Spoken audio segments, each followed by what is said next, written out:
मुल्ला नसीरुद्दीन की कहानी। थामिए मेरा हाथ। एक बार एक इमाम तालाब के किनारे हाथ पैर धो रहा था। अचानक उसका पैर फिसल गया और वह तालाब में गिर पड़ा। इमाम का गिरना था कि तालाब के किनारे खड़े लोग उसे बचाने का उपाय करने लगे। एक आदमी ने अपना हाथ इमाम की ओर बढ़ाते हुए कहा, इमाम साहब, अपना हाथ मुझे दे दीजिए, मैं आपको बाहर खींच लूंगा। वह यही बात बार बार दोहराता रहा, पहले थोड़ी धीमी आवाज में, फिर जोर जोर से चिल्लाकर। वह बेचारा लगातार एक ही बात दोहराता रहा, लेकिन इमाम ने उसका हाथ नहीं थामा। इमाम तालाब में डूबता उतरता रहा, पानी से बाहर आने के लिए हाथ पैर मारता रहा, बचाओ बचाओ चिल्लाता रहा, लेकिन उसने भूलकर भी उस मददगार के हाथ थामने के न तो लक्षण दिखाए और न उसकी तरफ एक बार भी देखा तक। तब लोगों ने सोचा कि इमाम बुद्धिमान आदमी है, उसे ऐसा लग रहा होगा कि जो आदमी उसकी तरफ अपना हाथ बढ़ा रहा है और उन्हें अपना हाथ देने को कह रहा है, वह इतना कमजोर है कि वह इमाम को क्या बाहर निकालेगा, इस चक्कर में स्वयं भी तालाब में जा गिरेगा।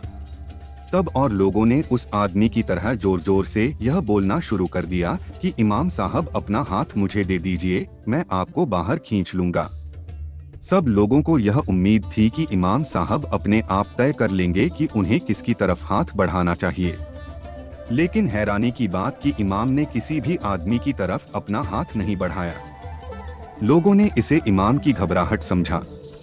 उन्हें यकीन हो चला कि इमाम इसी तरह कुछ देर और असमंजस में रहे तो फिर उन्हें डूबने से कोई नहीं बचा सकेगा। तभी घूमता घामता खोजा वहां आ पहुंचा। खोजा पर नजर पड़ते ही सब लोगों ने मिलकर उससे विनती की कि वह किसी तरह इमाम को बचा ले। दूर से ही लोगों की चिल्लाहट सुनकर खोजा यह जान चुका था कि इमाम को बचाने के लिए अब तक क्या उपाय किए जा चुके हैं। सबके कहने पर खोजा तालाब के किनारे तक आया और सबको सुनाते हुए बोला, भाइयों, इमाम साहब अपनी जिंदगी में सिर्फ दूसरों से लेना जानते हैं, किसी को कुछ देना नहीं जानते। फिर उसने इमाम की तरफ अपना हाथ बढ़ाया और बोला, इमाम साहब, मेरा हाथ थाम लीजिए, मैं आपको बाहर खींच लूंगा। यह सुनते ही इमाम ने लपक कर खोजा का हाथ थाम लिया। फिर उसी का हाथ थामे हुए वह तालाब के किनारे आ लगा। अन्य शानदार कहानियों के लिए चैनल को सब्सक्राइब करें, कृपया लाइक करें और कमेंट करें आपको कहानी कैसी लगी।